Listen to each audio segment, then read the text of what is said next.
تو جب آدم علیہ السلام کی فضیلت کا اظہار ہو چکا اور ملائکہ نے اعتراف کر لیا آپ کی فضیلت کا، آپ کی عظمت کا اقرار کر لیا، تو اس پر اللہ رب العزت نے انہیں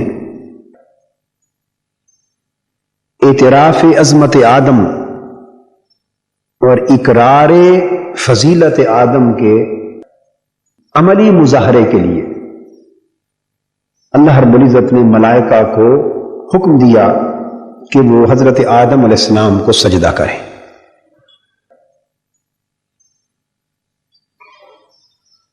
چونکہ گفتگو کا موضوع اور محور تربیت ہے، اس لیے میں اس کے دقیق علمی اور تفسیری نکات کی طرف نہیں جانا چاہتا، مگر یہاں اتنی بات ذہن نشین کر لیں کہ یہ سجدہ سجدہ تعظیمی تھا۔ کیا تھا؟ سجدہ عبادت نہ تھا۔ سجدہ عبادت اللہ جل مجدہ کے سوا کسی امت میں اور کسی نبی کے زمانے میں بھی کسی اور کے لیے روا نہیں رہا۔ اللہ کے سوا کسی اور کو سجدہ کرنا عبادت کے طور پر یہ کفر اور شرک ہے۔ اس حکم میں کبھی بھی کسی زمانے میں فرق اور اختلاف نہ تھا۔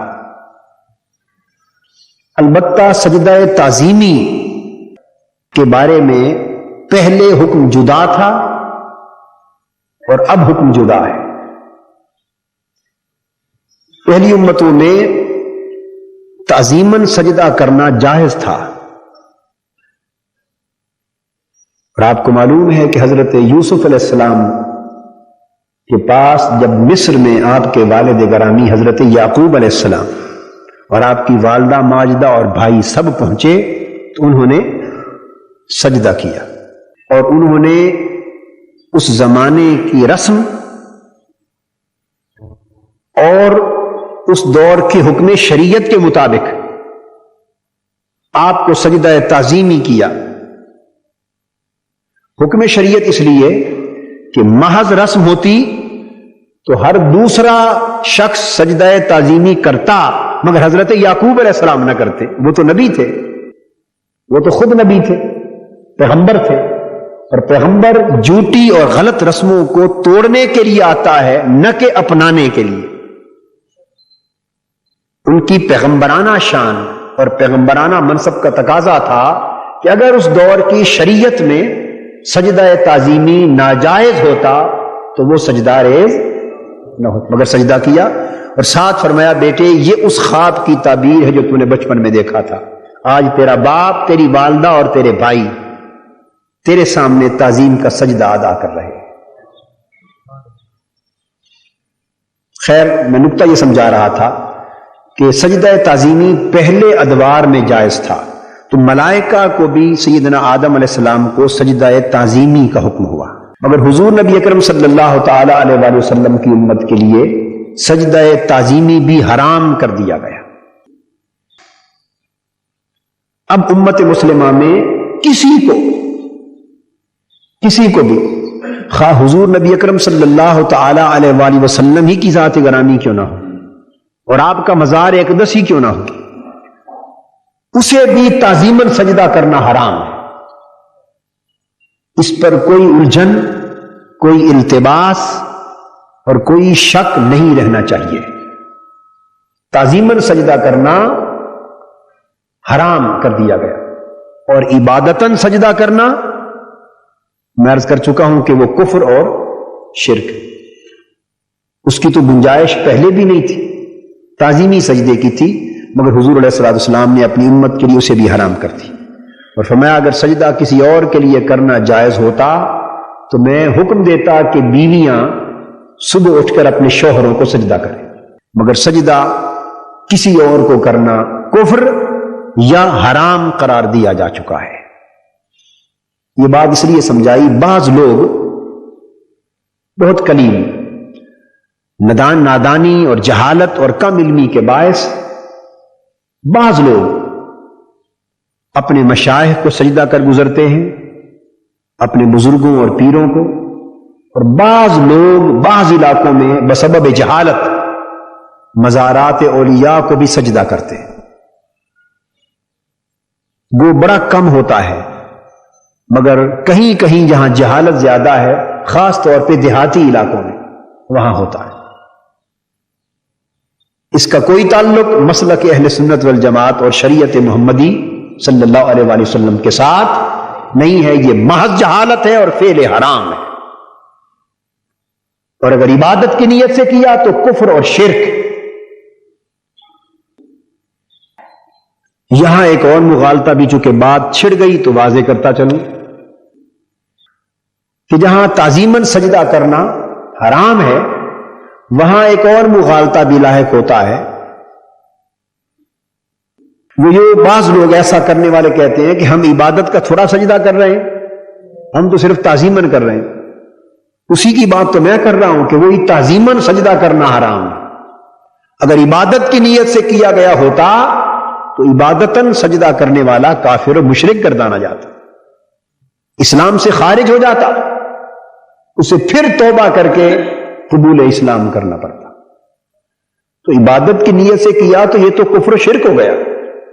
میں جس چیز کی نفی کر رہا ہوں اور اصلاح کی بات کر رہا ہوں وہ تو تعظیم ہی کی نیت سے کرنا ہے کہ وہ حرام ہے. بعض لوگوں کے ہاں یہ بھی جہالت، کم علمی یا مزاج میں زیادہ شدت اور انتہا پسندی کے باعث وہ شرک اور کفر سے پیچھے رکتے ہی نہیں. شرک اور کفر سے پیچھے رکتے ہی نہیں. جو کام کسی نے کیا یہ نہیں گمان کرتے کہ یہ مکروہ ہو سکتا ہے، یہ ناجائز ہو سکتا ہے، حرام ہو سکتا ہے، مگر کرنے والا مسلمان رہے گا. فعل حرام ہے. جیسے کسی نے شراب پی تو شراب پینا حرام ہے، تو شراب پینے والا حرام فعل کا مرتکب ہے، فاسق کہلائے گا، کافر. کسی نے بدکاری کی، چوری کی، ڈاکہ کیا، جھوٹ بولا، یہ سب فعل حرام ہے، کبیرہ گناہ ہے، مگر ان کبائر کا اور محرمات کا مرتکب فاسق و فاجر کہلائے گا، کافر رہے گا دائرہ اسلام کے اندر. تو بعض لوگوں نے شریعت پر اتنا کنٹرول ڈیولپ کر لیا ہے کہ وہ جب طبیعت چاہتی ہے اٹھا کے دائرہ اسلام سے خارج باہر پھینکتے ہیں، اندر تو رہنے ہی نہیں دیتے. تو یہ دوسری طرف کا غلو. سو جو چیز کفر و شرک ہو صرف اسی کو کفر و شرک کے درجے میں رکھنا چاہیے. جو حرام ہو اس کو حرام کے درجے میں، جو مکروہ ہو اسے مکروہ کے درجے میں، اور جو مباح اور جائز ہو اسے مباح اور جائز کے درجے میں. بدقسمتی سے ہمارے ہاں ہر طرف افراط اور تفرید کا ایسا میلان پیدا ہوا ہے کہ ہم اعتدال کی راہ پر چلنا بھول گئے. یا ادھر چلتے ہیں تو اعتدال کھو دیتے ہیں، اور ادھر چلتے ہیں تو تب بھی اعتدال کھو دیتے ہیں. کھڑے ہوتے ہیں تو انتہاؤں پر جا کر کھڑے ہوتے ہیں، دو انتہاؤں پر، درمیانی راہ بھول جاتے ہیں. سو اگر کوئی شخص تعظیماً سجدہ کر رہا ہے تو اسے کافر و مشرک نہیں کہنا چاہیے، اسے سمجھانا چاہیے، اسے ہدایت کی بات کرنی چاہیے اور سمجھانا چاہیے مسلمان ہے، نادان ہے کہ یہ حرام کا فعل ہے، اسلام میں اس امر کی گنجائش نہیں، اسے نصیحت کرنی چاہیے. لفظ ابلیس آیا ہے تو ابلیس کا معنی بھی بتا دوں. سنا کبھی آپ نے؟ غور نہیں کیا کبھی؟ ابلیس کا معنی ہے مایوس. کیا معنی ہے؟ یہ باب افعال سے ہے، ابلس ابلاسا. ابلیس اس کا معنی ہوتا ہے مایوس ہونا. تو ابلیس کہتے ہیں جو اللہ کی رحمت سے مایوس ہو گیا. اب آپ نے دیکھا کہ اس کے نام کے اندر اس کی حقیقت مضمر ہے، اس کے نام کے اندر اس کی حقیقت مضمر ہے. تو یہ معنی میں نے اس لیے بتانے کی ضرورت محسوس کی تاکہ یہ سمجھ لیا جائے کہ اللہ کی رحمت سے مایوس ہونا یہ فعل ابلیس ہے. پھر آگے آ جائیے فعل ابلیس کی طرف. ایک اس نے انکار کیا اور ایک تکبر کیا. انکار کس امر سے کیا؟ اللہ کے اذن سے. اللہ نے فرمایا تھا اذ قلنا للملائکۃ اسجدوا لآدم، آدم کو سجدہ کرو، تو اس نے سجدہ نہ کیا. تو انکار کس کے امر سے ہوا؟ بولیے، امر الہی سے. اللہ کا حکم تھا کہ سجدہ کرو، اس نے سجدہ نہ کیا تو اللہ کے امر سے انکار کیا، ابا، اس نے انکار کر دیا۔ تو جو اس کا فعل انکار تھا یہ امر الہی کی نسبت تھا، یہ گستاخی ہوئی امر الہی کی، یہ گستاخی کی اس نے امر الہی کی۔ دوسرا لفظ ہے وستکبر، اور اس نے تکبر کیا۔ تکبر کہتے ہیں خود کو دوسرے سے بڑا جاننا اور ظاہر کرنا، تکبر کسے کہتے ہیں؟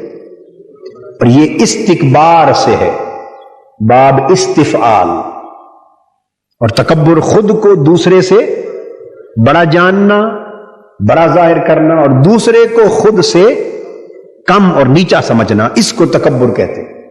تو تکبر کس سے کیا؟ وہ آدم علیہ السلام سے سجدہ کا انکاری ہو کر، ان کو سجدہ کا انکاری ہو کر تو ابا کا مرتکب ہوا۔ وستکبرا، اور تکبر کا مرتکب کب ہوا؟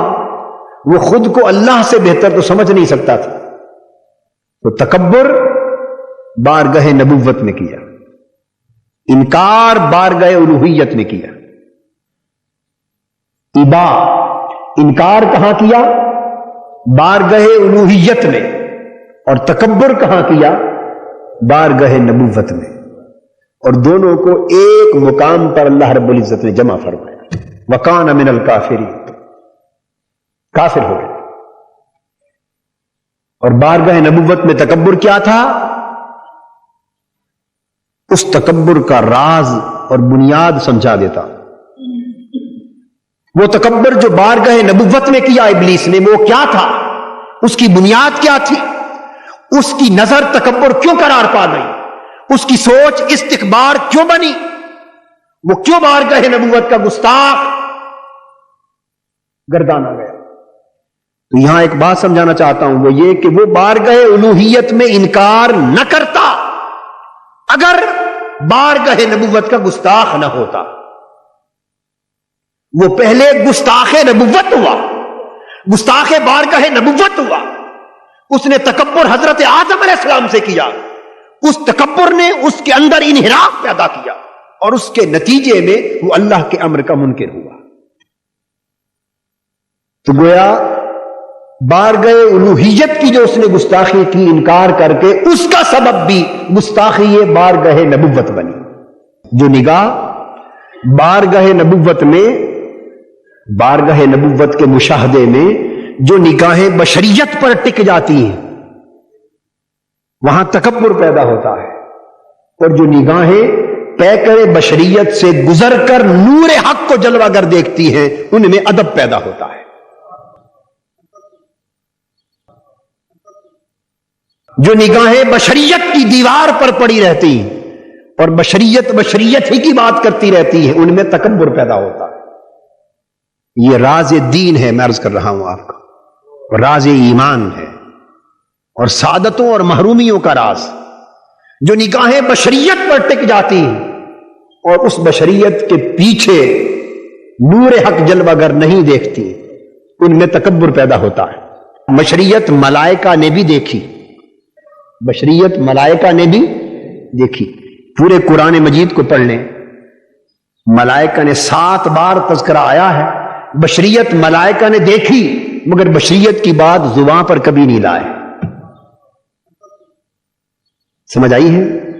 دیکھی ملائکہ نے بشریت، مانا ایمان رکھا کہ امر الہی جو تھا، مگر بشریت کی رٹ نہیں لگائی، بشریت کی رٹ نہیں لگائی۔ میں بڑی نکتے کی بات، یہ ہمارے بہت سے مسلمان بھائی یہاں آ کر لرز گئے، پھسل گئے ہیں۔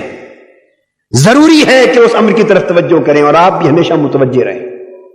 بشریت ملائکہ نے بھی دیکھی، ہر دم دیکھی، مگر بشریت کی رٹ نہیں لگائی، اور بشر نہیں کہا۔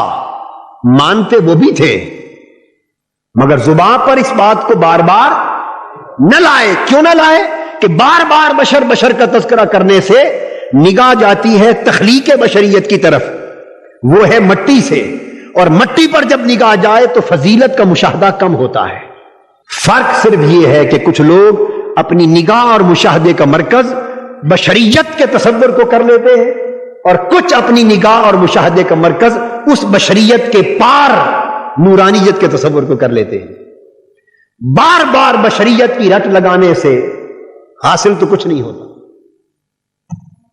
بار بار بشریت کی رٹ لگانے سے حاصل تو کچھ نہیں ہوتا، مگر جتنا ذکر اسی کا کرو گے تو بار بار تخلیق بشریت سے، مٹی سے پیدا ہونا، کھانا پینا، چلنا پھرنا، شادی بیاہ، اولاد، یہ بشریت کے تقاضے ہیں نا. تو بار بار اس کا ذکر کرنے سے آقا دو جہاں صلی اللہ علیہ وآلہ وسلم کی حیات طیبہ کے ان پہلوؤں کو اجاگر کرو گے، اور جو جو یہ پہلو اجاگر ہوں گے وہ ادب جو بلندی روحانیت کے ساتھ متعلق ہے وہ اوجھل ہوگا. اور جتنی نگاہ آقا دو جہاں صلی اللہ علیہ وآلہ وسلم کے نورانی تصورات کی طرف کرو گے تو آپ کا مقام عالم بشریت سے بلند عالم ملکوتیت میں نظر آئے گا، اور عالم ملکوتیت سے بلند مکان و لا مقام میں نظر آئے گا، اور اس سے بلند مقام کعبہ کو سیر میں نظر آئے گا. جو جو تصور اونچا جائے گا ادب بڑھتا جائے گا، ادب بڑھتا جائے گا، ایمان کامل ہوتا چلا جائے گا.